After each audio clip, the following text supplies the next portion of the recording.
এক এক অঞ্চলের রান্নার স্বাদ কিন্তু এক এক রকম হয়ে থাকে। আমার শাশুড়ি মা সবসময় কিন্তু শাক হলে এভাবে রান্না করে, কোনো রকমের রসুন দেয় না, শুধুমাত্র পেঁয়াজ কাঁচামরিচ তেলের উপরে দিয়ে ভালো করে ভাজা ভাজা করে নেয়। লাল লাল হয়ে আসলে একটা তেজপাতা দেয় আর কয়েকটা আস্ত জিরা ফোড়ন দিয়ে দেয় যখন পেঁয়াজগুলো লাল লাল হয়ে আসে। তো যাই হোক, আমিও কিন্তু সেই পদ্ধতিতেই রান্নাটা শিখেছি আর খেতে অনেক বেশি ভালো লাগে। পেঁয়াজগুলো লাল লাল হয়ে আসলে ধুয়ে রাখা পুঁই শাকগুলো দিয়ে দিলাম। আর এই পুঁই শাকগুলো এতটা কচি ছিল, অনেকগুলো দেখতে লাগলেও একেবারে কমে গিয়েছিল রান্না করার পরে। আর এই পুঁই শাকগুলো কিন্তু আমার বারান্দা থেকেই উঠিয়ে নিয়েছি। তো যাই হোক, পুঁই শাকগুলো দিয়ে দেওয়ার পরে একে একে সব মশলাগুলো দিয়ে দিচ্ছি। যেহেতু শাক রান্না করব, তেমন বেশি একটা মশলা দিলে ভালো লাগবে না খেতে। লবণ দিয়ে দিলাম পরিমাপ মতো, তারপরে পেঁয়াজ আর জিরা বাটা পরিমাপ মতো দিয়ে একটু হলুদ গুঁড়ো আর মরিচ গুঁড়ো দিয়ে দিব, দিয়ে ভালো করে কষিয়ে নিব। শাক যেহেতু, এই কারণে কিন্তু অনেকটা পানি উঠে আসবে।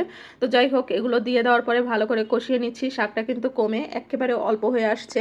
আর খেতে যে কি মজার হয়েছিল, একেবারে টাটকা টাটকা শাক। কষানোর সময় কিন্তু অনেকটা পরিমাণ পানি উঠে এসেছে। আর এই পানিটা শুকাতে গেলে কিন্তু অনেক টাইম লাগবে। কিছুক্ষণ রান্না করার পরে কিন্তু একটুখানি পানি কমে আসার পরে আগে থেকে ছোট মাছগুলো, সব রকমের মশলা, যে মশলাগুলো শাকের ভিতরে দিয়েছিলাম ঠিক সেই মশলাগুলো দিয়েই আমি মাছগুলো মাখিয়ে রেখেছিলাম, শুধুমাত্র একটু তেল দিয়ে। তারপরে ওপর থেকে ছোট মাছগুলো ছড়িয়ে দিয়ে ঢাকনা ছাড়াই কিছুক্ষণ রান্না করে নিব। আর শাকের এই পাতলা ঝোলটা খেতে অনেক বেশি ভালো লাগে। আর কিছুক্ষণ রান্না করার পরেই কিন্তু একটু ঝোলটা কমে এসেছে। এ পর্যায়ে একটু ভাজা জিরার গুঁড়ো দিয়ে দিব। ভাজা জিরার গুঁড়োটা দিলে অনেক সুন্দর একটা ফ্লেভার আসে, খেতেও অনেক বেশি মজা লাগে। তো যাই হোক, রান্নাটা কিন্তু অনেক বেশি মজা লেগেছে খেতে। আর আমার শাশুড়ি মায়ের কাছ থেকে শেখা এটা একটা বেস্ট রেসিপিও বলতে পারেন আপনারা।